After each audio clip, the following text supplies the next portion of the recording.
everyone, it's Annika. So we recently moved to Dubai from Europe and we brought our two chihuahuas with us. So if you want to bring your dogs to the UAE and have no clue where to start, this video is for you. Meet Pasang and Nala, our two chihuahuas, 3 and 4 years young. Up until 2 months ago, we were mainly living in Switzerland, but decided that we want to move to Dubai.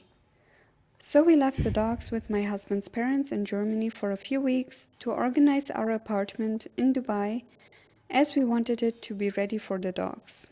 We worked with 2 pet agencies, one in Germany and one in Dubai.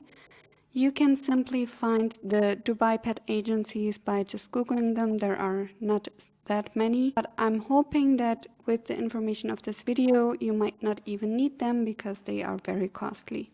In this video, I will be covering the preparation time that we needed, the documents that we needed to bring our dogs here, the transportation we choose, and how much everything cost us. Our journey to bring the dogs from Europe to Dubai started in Germany, and we needed around 3 to 4 weeks to prepare the import to Dubai, the flight, and the paperwork. Important to note is that it only took us 3 to 4 weeks because all of the vaccinations of the dogs were up to date, as otherwise you will need more time. I will come to that later when showing what kind of vaccinations are needed. There are 2 options of bringing your dog to the UAE. It's either via cargo to Dubai on any airline that offers it. A lot of people recommend Emirates, or in cabin with Etihad. And this is only possible on a direct route to Abu Dhabi. And the flight needs to be operated by Etihad, not by any partner airline. The pet agency in Dubai recommended us to bring the dog in cargo, as Emirates has lifted their restrictions and most dog breeds are now allowed in cargo. Their experience is that cargo transportation is a lot easier to handle. However, we did not want to leave our dogs in cargo alone for 6 hours because our dogs are very small. They are chihuahuas, and smaller dogs are prone to having heart attacks, so we didn't want the dogs to get scared. So cargo was out of the question for us because we didn't want to cause too much stress for our dogs. In-cabin transport with Etihad is a little bit more expensive than the cargo transport, and it's only possible with small dogs that have a total weight of 8 kilograms together with a bag. And they need to be able to fit into a bag of 40 by 40 by 22 centimeters. The pet must be over 16 months old, and you must be at least 18 years old to fly with a pet in cabin. To make the booking with Etihad, we first had to book our flights, and then we could only submit the booking form for the pets. If you want to fly with Etihad, make sure you do this quite in advance. We booked flexible tickets for ourselves, as the pet agency advised us that the approval of Etihad may come only very shortly before departure, or sometimes not even at all.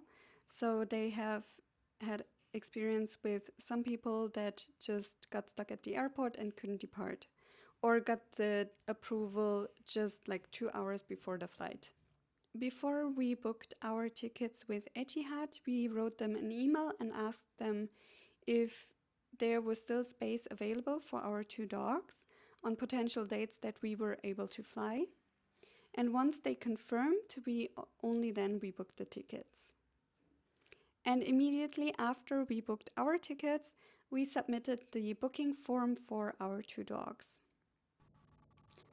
You can find the booking form simply by Googling Etihad Pet. There you can find the Traveling with Pets site from Etihad. This is the email address we use to inquire the space for the dogs on board. And if you scroll down, you can find the link to the booking form. The booking form is very easy to fill in. Just make sure you do it at least 7 days before the flight. the earlier the better. And here you can even find a list of all the documents you need for the flight with Etihad. You don't need to submit them straight away, or you don't even need to tick the boxes straight away, but you need to send those at least 5 days in advance. And after you submit the booking form, Etihad will revert to you with a list of the required documents that you need for the flight.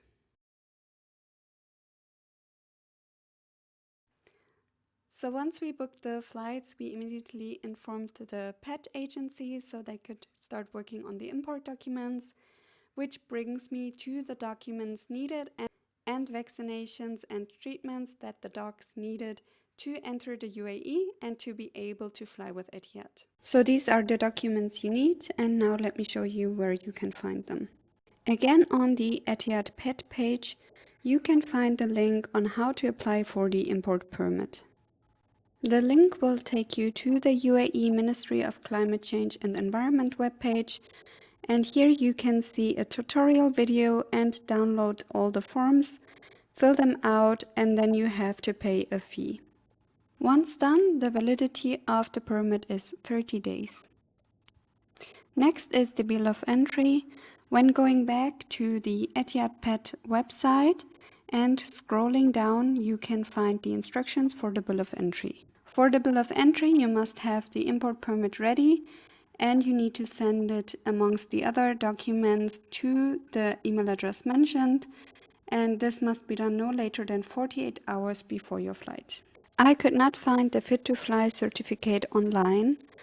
This is the one we used. We got it from the German pet agency, but I'm sure you can get it from your local vet as well. Within 5 days of departure, you need to go to a government veterinary office and you need to get an official health certificate for your dogs. The government vet certificate can also be found on the Etihad Pet website. With this document, you might need some help from a local pet agency, as you might not have all the information that is needed to fill it in. And here you can also find a list of all the vaccinations that your dog needs. Most important is the rabies vaccination, and you need to do it at least 21 days before departure. Depending on your country of origin, you will also need to do a rabies titer test for your dog. Check with your local vet if that is applicable to your country of origin. Your dog needs to have passports with all of their vaccinations entered into the passports, and they need to have a microchip and microchip number. Within 14 days of entering the UAE, your dog needs to be treated by the vet for internal and external parasites. The only treatments accepted are praziquantel or permethrin, and the treatments need to be certified in the dog's passport. So 7 days before the departure, we submitted all of the documents to Etihad, except for the government veterinary office document. 2 days later, we received the approval from Etihad that we could fly. So we printed all of the documents, and then 3 days before departure, we had the appointment at the government veterinary office. They examined the dogs and then stamped the Fit to Fly certificate and the health certificate. The total cost of bringing our dogs to the UAE were around 5,000 euros or 5,360 US dollars. The most expensive part was the flight tickets for the dogs with Etihad in cabin. It cost us 1,500 US dollars each, and this was on top on our flight tickets. In cargo transportation is of course cheaper. Also, the pet agency fees will decrease with cargo transportation.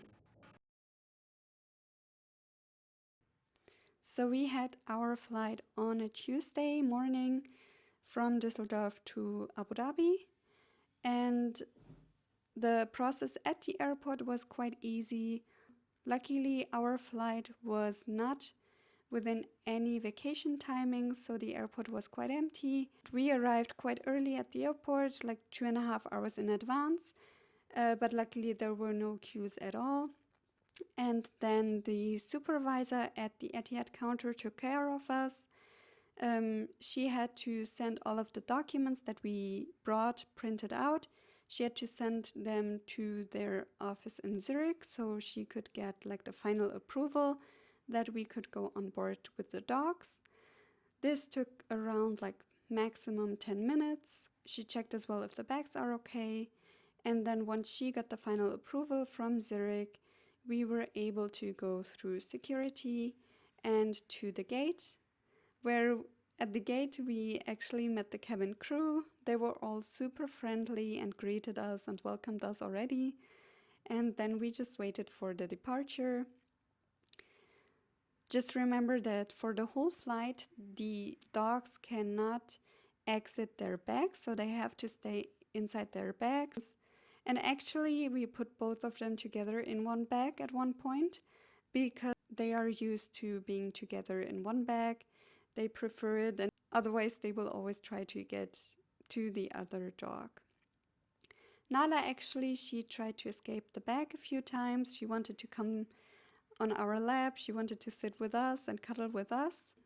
But overall, she was also quite calm and she rested. She slept a lot of the time, almost all of the 6 hours. Both of them were like sleeping or sometimes just looking at us, but they were really, really calm.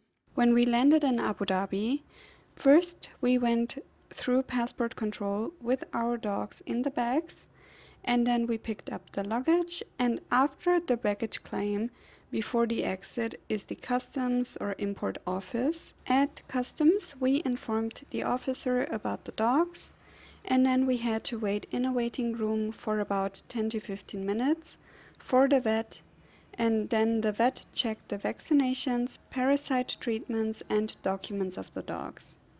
He stamped the documents as they were all okay, and then we had to give the documents to the officer and leave it with him. That was the last step of our journey, and we could leave the airport with the dogs. So if you want to bring your dog to the UAE, I hope this video has been helpful for you. If you have any further questions, just let me know in the comments and I will answer them. Thank you so much for watching, and bye bye.